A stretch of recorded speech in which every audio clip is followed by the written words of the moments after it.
안녕하세요, 꿀런지 PD입니다. 2026년 갤럭시 런던 언팩이 정말 코앞으로 다가왔습니다. 저도 런던으로 날아가서 언팩 현장에서 따끈따끈한 소식을 현장에서 전할 예정인데, 그 전에 폴드를 2019년부터 매년 기변하면서 8년째 메인폰으로 사용하고 있는 경험을 바탕으로 가장 큰 관심을 받고 있는 갤럭시 Z 폴드 8 시리즈에 대한 프리뷰 영상을 준비했습니다. 삼성의 8번째 폴드는 세로형과 와이드형 두 가지 형태로 세상에 나옵니다. 제품 이름에 대한 여러 가지 썰이 있는데, 기존 형태를 그대로 개성한 제품이 갤럭시 Z 폴드 8 울트라, 와이드형으로 알려진 모델은 갤럭시 Z 폴드 8입니다. 삼성이 갤럭시 폴드에 와이드형을 추가해서 두 가지 모델을 내놓는 가장 핵심적인 이유는 폴더블 시장의 주도권을 굳히기 위한 것으로, 그 속에는 세부적으로 4가지 이유가 있습니다. 첫 번째 이유는 단순하게 화면미만 다른 게 아닌 슬림과 스펙 몰빵의 이원화입니다. 스마트폰을 더 얇게 만들면 스펙이 희생되는 딜레마를 해결하기 위해서 새로운 모델이 필요했고, 화면비의 변화를 통해 기존의 다른 와이드형 폴드가 나오게 되었습니다. 와이드형인 갤럭시 Z 폴드 8은 더 얇고 가벼운 스마트폰을 추구하는 만큼 후면 카메라 계수 배터리 용량, S펜 미지원 등 사용자 타겟에 따라서 줄일 수 있는 요소를 과감하게 줄였습니다. 그래서 갤럭시 Z 폴드 8 울트라가 더 얇아져야 한다는 압박에서 벗어나게 되었고, Z 폴드 7에서 두께를 위해 빠졌던 S펜 사용이 다시 가능하게 되었습니다. 그리고 스펙 몰빵을 일면 울트라가 제품 이름에 붙으면서 항상 S 시리즈 울트라보다는 한 단계 아래에 있던 후면 메인 카메라가 동급으로 탑재됩니다. 두 번째 이유는 화면비의 변화를 통해서 대중성을 높여서 새로운 소비자층을 끌어들이기 위함입니다. 펼쳤을 때 가로 모드가 기본인 폼팩터와 세로 모드가 기본인 폼팩터는 사용성이 분명히 다르고 사용자 경험이 달라지기 때문에 기존의 폴드를 사용해보지 않은 소비자들의 호기심을 자극하기에 충분합니다. 그리고 접었을 때 커버 디스플레이의 가로가 더 넓어지면서 일반적인 바형보다 더 와이드한 형태로 사용할 수 있습니다. 이건 역시 기존에 시장에 있던 스마트폰들과는 다른 형태라서 호기심을 저격하기에 충분하죠. 지금까지의 폴드는 펼쳐서 사용하는 게 메인이고,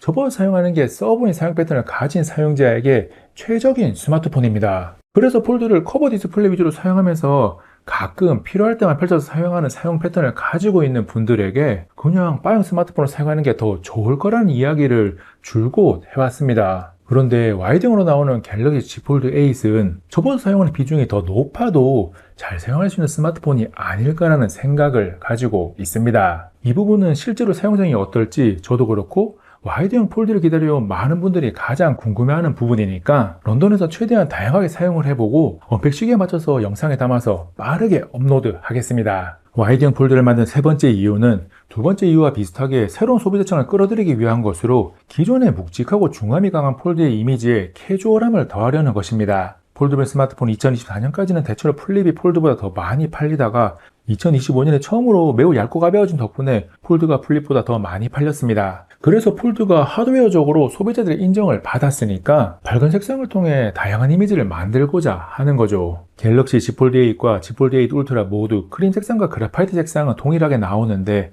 녹색 계열과 보라색 계열의 색상은 풍기는 느낌이 확연하게 다릅니다. Z 폴드 8 울트라는 여전히 묵직한 느낌이 강한 색상인데, Z 폴드 8은 밝고 화사한 느낌이 강한 색상입니다. 카메라가 하나 적기도 하고 가로 세울 비율상 상대적으로 와이드형 울트라보다는 아기자기한 느낌이 있으니까 색상까지 형태가 가진 느낌을 살릴 수 있게 맞췄습니다. 다음은 갤럭시 Z 폴드 8이 와이드형으로 나오는 네 번째 이유입니다. 누구나 알고 있는 내용으로 가칭 아이폰 폴드가 와이드형으로 나올 예정이기 때문에 폴더블 시장을 이끌어온 삼성에서 애플보다 먼저 시장에 내놓으려는 것은 당연한 전략입니다. 이를 위해서 삼성에서는 아이폰 폴드와 완전한 경쟁 구도를 가져가기 위해서 카메라를 듀얼로 동일하게 맞추면서 최대한 얇고 가볍게 만들고, 울트라 대비 일부 스펙이 낮아지는 만큼 가격도 낮춰서 확실한 경쟁 우위를 가져가려고 합니다. 갤럭시 Z 폴드 8의 가격이 절대적으로는 만만치 않겠지만 아이폰 폴드가 나중에 나오고 나면 상대적으로 이거 저렴했네 라는 생각이 들 겁니다. 그러면 스펙면에서 울트라보다 살짝 아래에 있는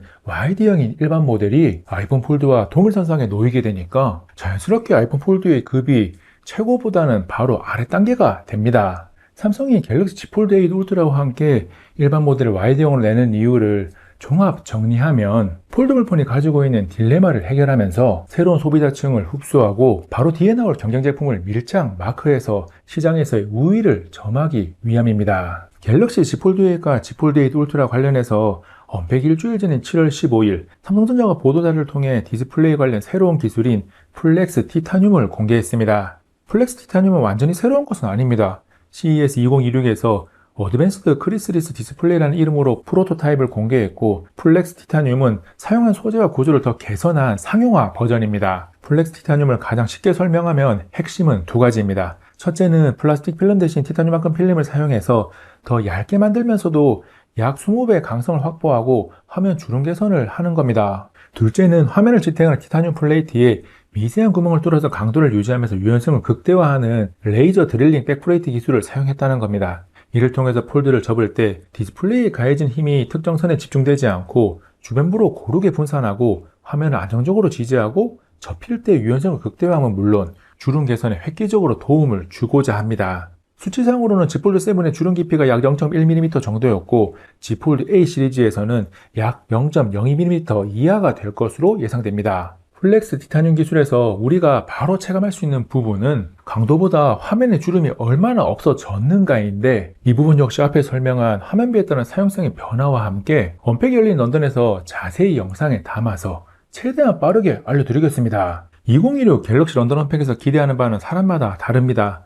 저는 오랜 시간 폴드를 메인폰으로 쭉 사용해온 입장에서 와이드형이 제공해주는 사용자 경험이 어떻게 다를지 가장 궁금하고, S시리즈 울트라급으로 탑재가 예상되는 카메라 성능도 기대를 하고 있습니다. 소소하게는 Z 폴드 6에서 S펜을 무척이나 잘 사용했던지라 다시 돌아오는 S펜이 반갑고, 울트라 모델 한정이긴 하지만 5000mAh 배터리가 45W 충전을 지원하는 것도 반갑습니다. 참고로 잠깐 소문으로 돌았던 S26 울트라의 프라이버시 모드는 이번 폴더블 스마트폰에서는 만나볼 수 없습니다. 갤럭시 Z 폴드 8, Z 폴드 8 울트라를 비롯해서 2016 런던 언팩에서 공개되는 갤럭시 Z 플립 8과 갤럭시 워치 9 시리즈 등 궁금한 내용이나 빠르게 분석해서 알려줬으면 좋겠다는 내용이 있다면 고정 댓글에 댓글로 문의를 남겨주시기 바랍니다. 여러분의 궁금증을 풀어드리기 위해서 최선을 다하겠습니다.